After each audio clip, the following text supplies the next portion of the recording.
জাতীয় পরিচয়পত্র, passport, call record, bank হিসাব সহ নাগরিকদের একের পর এক স্পর্শকাতর তথ্য ফাঁসের ঘটনা ঘটেছে 3 বছরে।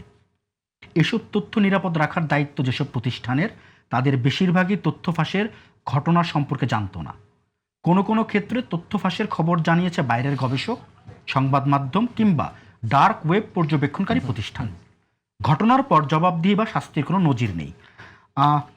টিজিআই bridged and আনআনসার্ড Bangladesh data breach অ্যাপিডেমিক শীর্ষক একটি করেছিলেন 2023 থেকে 26 এই সময়কাল পর্যন্ত।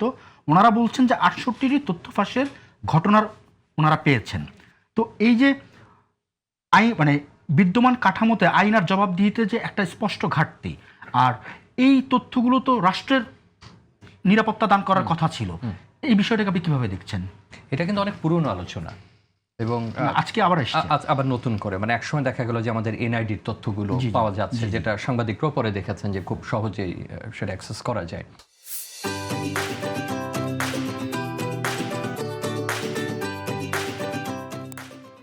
আর পরে আপনি যতগুলো বললেন, এই আলোচনা পুনর্বার তোলার দরকার নেই। যেটা ব্যক্তিকে তো প্রবলভাবে ক্ষতি করতে পারে, রাষ্ট্রের ক্ষতি করতে পারে, গোষ্ঠীর ক্ষতি করতে পারে, এবং এনো কাজ নেই যেটা এটার অপব্যবহার করা যায় না। এই অনেকগুলো বিষয় আমার কাছে মনে হয়। একটা হলো, এটা কি ইচ্ছাকৃতভাবে করা হচ্ছে, নাকি এটা একটা নিরাপত্তা, আমি ইচ্ছাকৃত বলতে এইভাবে বোঝাই যে, যেমন ধরুন আপনি জানেনই না আপনার যে প্রতিষ্ঠানকে দায়িত্ব দেওয়া হচ্ছে সিকিউরিটি ব্রিচ হলে যে কি হতে পারে বা কি কি ঘটলে সিকিউরিটি ব্রিচের ঘটনা ঘটতে পারে, সেটা সম্পর্কেই হয়তো আপনার প্রোটোকলগুলো সেট করা নেই, কিংবা আপনার ওই আয়োজনটাই সেখানে করা হয়নি। আপনি কেবলমাত্র একটা প্রতিষ্ঠান, আপনার কাছে আমি এনআইডির তথ্য রেখেছি, আমার ছবি রেখেছি, আমার অন্যান্য গুরুত্বপূর্ণ ব্যাংক অ্যাকাউন্টের বিষয় রেখেছি, অনেক কিছু। আপনি একটা মোবাইল সিম নিতে গেলেও আপনার পুরোটাই দিয়ে দিতে হচ্ছে, আপনার ফিঙ্গারপ্রিন্ট সহ যা কিছু লাগছে। প্রত্যেকটা ক্ষেত্রেই তার, আপনি ব্যাংকিং বলেন, অন্যান্য ক্ষেত্রে বলেন। প্রথম প্রশ্নটা করা উচিত, যাদের কাছে রাখা হচ্ছে তাদের সেই নিরাপত্তার সক্ষমতা আছে কিনা। সেটা ব্যাংক হোক, সেটা আমার একটা বাণিজ্যিকভাবে কেনা মোবাইল ফোন হোক, অন্য যে কোনো কিছু হোক, বা যে কোনো একটা ক্রেডিট কার্ড থেকে শুরু করে, কোনটা না। এখন এনআইডি এমন কোনো জায়গা নেই যেখানে এনআইডির প্রয়োজন নাই। দ্বিতীয় হলো যে ওই সক্ষমতার বিষয়টাই আদৌ ভাবা হয়েছে কিনা, যে এটা যে অত্যন্ত একটা কৌশলগত এবং একটা প্রযুক্তিগত একটা আয়োজনের ব্যাপার, সে বিনিয়োগটাও তারা করছে কিনা। আমি যখন ব্যাংকে দিচ্ছি, তখন কি রাষ্ট্র তাকে প্রশ্ন করছে বা আইন আছে যে এই বিষয়ে কি প্রস্তুতি তার আছে?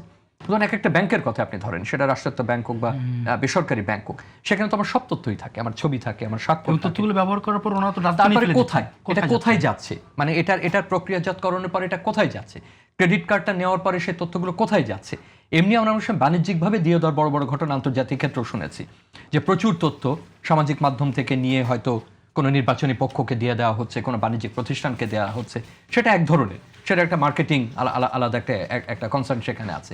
কিন্তু এই ক্ষেত্রে প্রবলভাবে একটা রাষ্ট্রের নিরাপত্তাকে বিঘ্নিত করে ফেলতে পারে। আর একেবারে ব্যক্তি পর্যায়ে কি ঘটতে পারে সেটা তো আমার মনে হয় যে অনুষ্ঠানে নতুন করে বলার দরকার নেই। তা আমার কথাগুলো হলো যে, ওই প্রতিষ্ঠানের সেই কারিগরি প্রস্তুতি আছে কিনা সেটা জানতে চাওয়া। এটা একবার ব্যাংকিং সেক্টর থেকে সমস্ত ক্ষেত্রে, এমনকি রাষ্ট্রীয় এনআইডির ক্ষেত্রেও, সে একবার এই মন্ত্রণালয়ে দিচ্ছে, আর একবার এখানে নিয়ে আসছে, আর একবার ওর কাছে আসছে। মূল কথা হলো যে আপনার সে নিরাপত্তা বিধানের সেই জায়গাটা আছে কিনা। আর একটা হলো যে টেক কোম্পানিগুলোর সঙ্গে আমাদের চুক্তি নাই।